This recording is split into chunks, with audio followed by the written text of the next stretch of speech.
Hello guys, today I'm going to explain you about the plant kingdom classification. Classification जिस जिसका word सुनते ही हमें लगता है something too difficult to learn, but I'm going to explain this very easily. Let's start. First, we have divided to separate the plants into different groups. These are called the taxas or position. Okay, so first is domain. We have basically three domain: archaea, prokaryote, and eukaryote. So in archaea we have bacteria and other organisms. In prokaryotes we have those prokaryotes, Monera, Protista, etc. And third is eukaryotes. Eukaryotes we contain animals and plants. Like is kingdom. Kingdom is five kingdom classification is preferred, Monera, Protista, fungi, plant and animal. So we will understand in this about plant kingdom. Plant kingdom next is phylum. These are separated into further phylums in class, order, family, genus, species, etc. I will explain this about stepwise. And the basis on which basis the plant kingdom is classification. First basis is plant body. Plant body means presence or absence of a well differentiated plant body. Means जो plant body है वो well differentiated है या नहीं. Means root, stem, leaves में differentiated है या नहीं. इस basis पे second है vascular system. The xylem, phloem, the vascular system is present or not for transportation of water and other substances.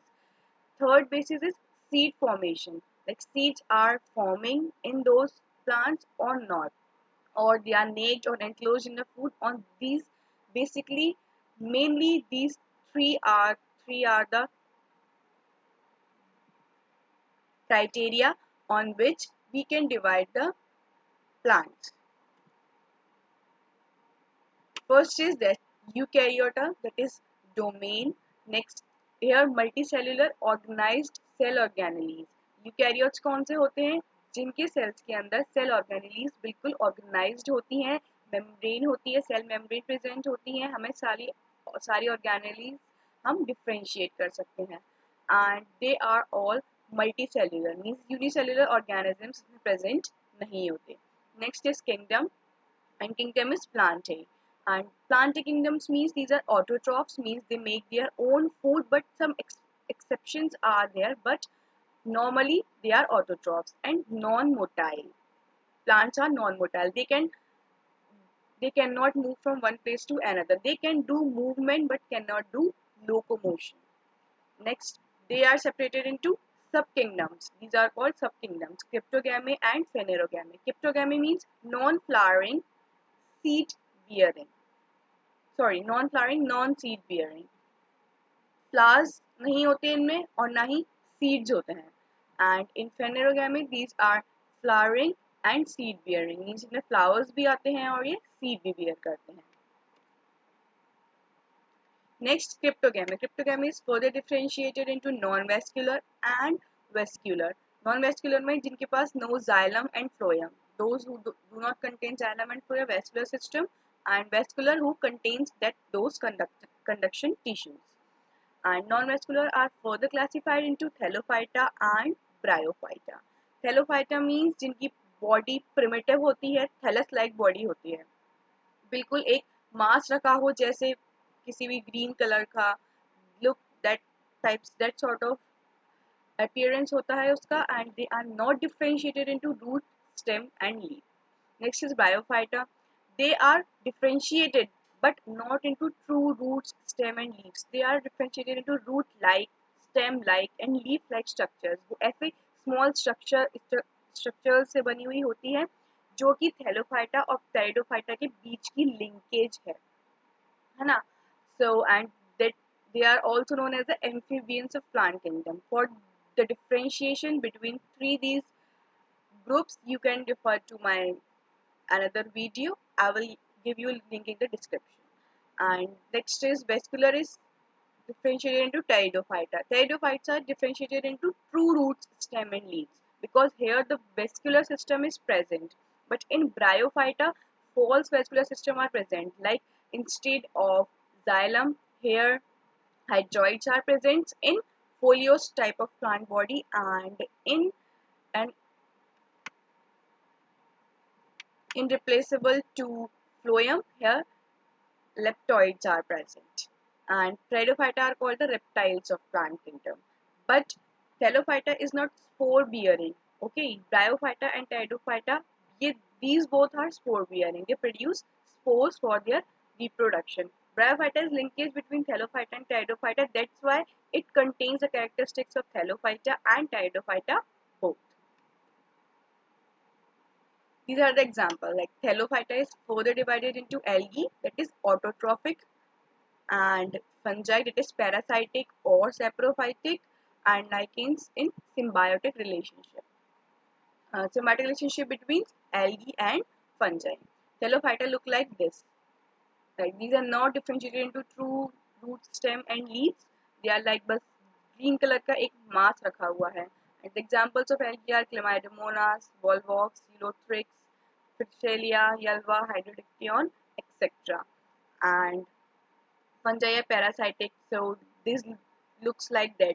Means they live on another organisms. They decomposers भी हो सकते हैं किसी और पे as a host organism बना के उसको भी feed कर सकते हैं. So they are basically harmful for us. Fungi. Algae are not as much harmful like fungi, and when these both live in symbiotic relationship, algae is the autotrophic member. They prepare the food, and fungi gives the algae shelter. So lichens are formed, and lichens are look like this and can be frustose, foliose, fruticose, etc. according to their shapes. Next is Bryophyta. Bryophyta is also divided into three main groups or classes, that are Hepaticopsida, Anthoceratopsida, and Bryopsida. Hepaticopsida is also known as liverworts, Anthoceratopsida also known as hornworts, and Bryopsida also known as mosses. This is the very beautiful picture of mosses. They are found in the cold regions of the earth. Like Bryophyta, they are hornworts, means the horn like sporophyte. Due to this phenomena, they are known as hornworts or Anthoceratopsida, and they are the this is example of Hepaticopsida, liverworts, Markantia polymorpha. These are the very simple. Here the plant body is thallose, and here the plant body is foliose. And Anthoceratopsida is the link between Hepaticopsida and Bryopsida. Okay, so this is the most advanced class of Bryophyta, and this is the most primitive class of Bryophyta. Next is Pteridophyta. They are basically differentiated into Lycopodiopsida and Polypodiopsida, but ऐसा नहीं है कि दो में ही divided है. इसकी बहुत सारी क्लासेस होती हैं. अगर मैं वो एक्सप्लेन करती हूँ तो बहुत हेक्टिक हो जाता है. This should be covered in another video. So Pteridophyta के examples, they are differentiated into true leaves, like these are leaves, these are fronds. This is example of a fern. And Pteridophyta are also known as ferns. Okay, so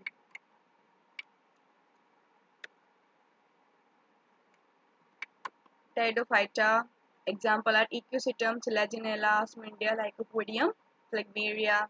So this looks like this. Next is Phanerogamy. We have completed the Cryptogamy part. Phanerogamy consisted of two main groups, that are gymnosperms and angiosperms. Gymnosperms naked seed ovules, means no ovary formation, no fruit formation, and in angiosperms ovary is found and seeds are found inside the fruit. Angiosperms are the most advanced type of plant organisms found on earth, and gymnosperms are found basically when dinosaurs were on the earth. At that time, gymnosperms were the dominant plant, and gymnosperms look like this. They bear cones or known as strobili. This we can say a flowering of the gymnosperms. No real flower occurs in gymnosperms, and like this they bear cones, sporangia, etc. And in angiosperms, the flowers bearing the normal plants we can see. Okay, that. And gymnosperms example like cycas, thuja, texas, ginkgo. These are the main. And ginkgo is a living fossil we can say in gymnosperm. Okay. The angiosperm. Angiosperm further divided into two groups, that is dicot and monocot. Differentiated on the cotyledons present in there. Dicots two cotyledons, monocot one cotyledon. And example are monocots onion, corn, rice, sugarcane, and dicots tomato, cabbage, apple, peaches, etc. And these are the all example of angiosperms. Angiosperms इतने vast हैं, you can find them anywhere, and this is the most advanced group. Yeah, thank you. Hope you like my video.